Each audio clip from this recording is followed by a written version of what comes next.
sometimes out of physical fear, which tells you a lot, and sometimes out of the unwillingness to, as they say, offend. And the only magazine that did do so, Free Inquiry, an atheist magazine I write for, published out of New England, was pulled from the shelves by Borders Books. There was an absolute willingness across the board to capitulate on a matter of faith.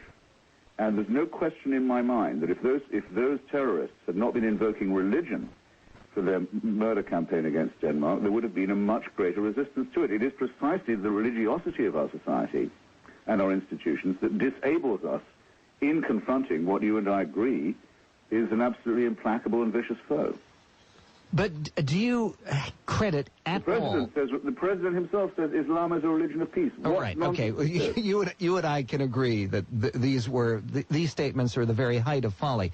But if you take a look at some of the people who have spoken most strongly against Islam and highlighting Islam's shortcomings and its violent tendencies, most of those people happen to be strong religious believers, courageous people like the Arab Christian Brigitte Gabriel, people like the Assyrian Christian Robert Spencer. These are people of deep faith who nonetheless are pointing out that Islam is not the same as Christianity, is not the same as Judaism, that it is uniquely prone to violence, intolerance, and yes, to poisoning everything. That's the subtitle of the book, God is Not Great. The author, Christopher Hitchens. Your calls coming up. The Michael Medved Studio is sponsored.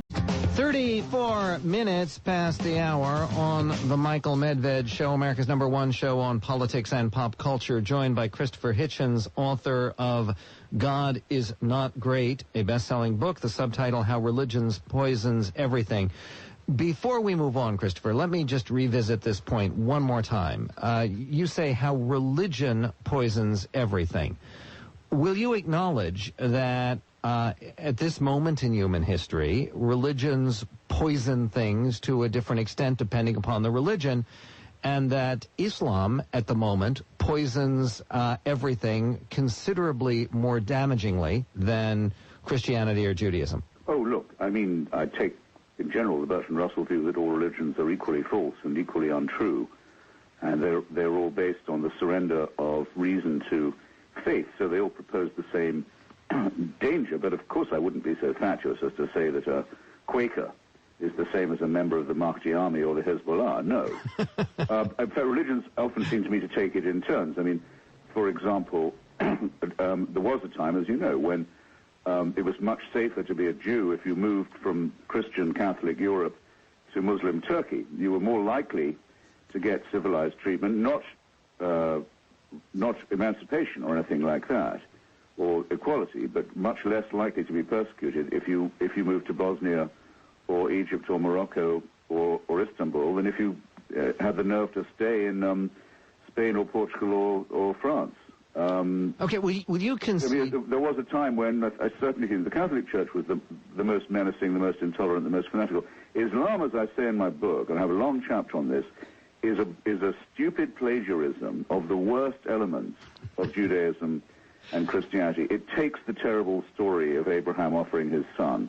It has a different son, by the way, but it's the same story, and says that's a very praiseworthy thing. It validates nonsense like the virgin birth of Jesus. It takes all the least enlightened and useful bits of Judeo-Christianity and reifies them, and furthermore makes the very sinister claim that it is the last and final and uttermost revelation of God, and no further inquiries are necessary. All you need is one book, as Thomas Aquinas used to say about the Bible.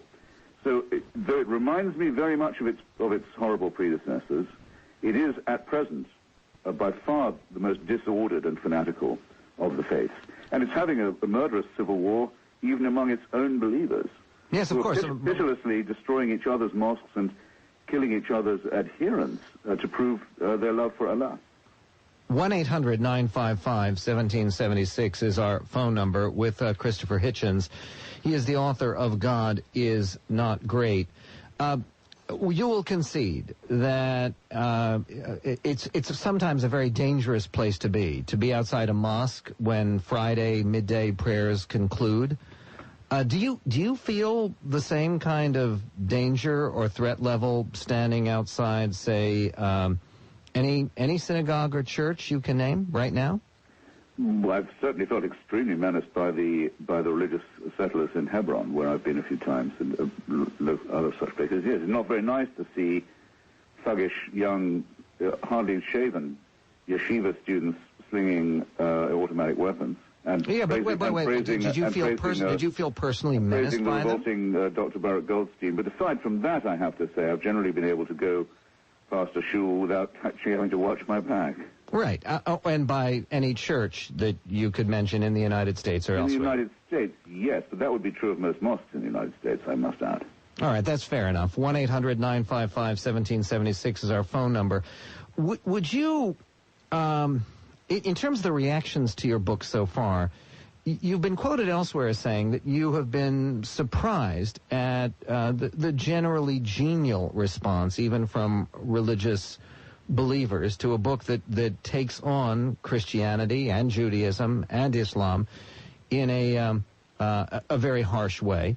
Are you still noting that people have not responded with violence or violent condemnation by and large? Well, I started off by saying I would present myself in a whole number of cities, mainly across the South, and would be willing to debate anyone who the local faithful might want to put up against me. And in fact, in one case in Florida, the local big synagogue in Coral Gables offered me a multiple response to that challenge and put me up against a spokesman of Judaism, a lady Islamic scholar. And we'll hear about how that we'll hear how that went and more from Christopher Hitchens, author of God Is Not Great, with your calls. I want to talk a little bit about kindness and religion and Hitchens.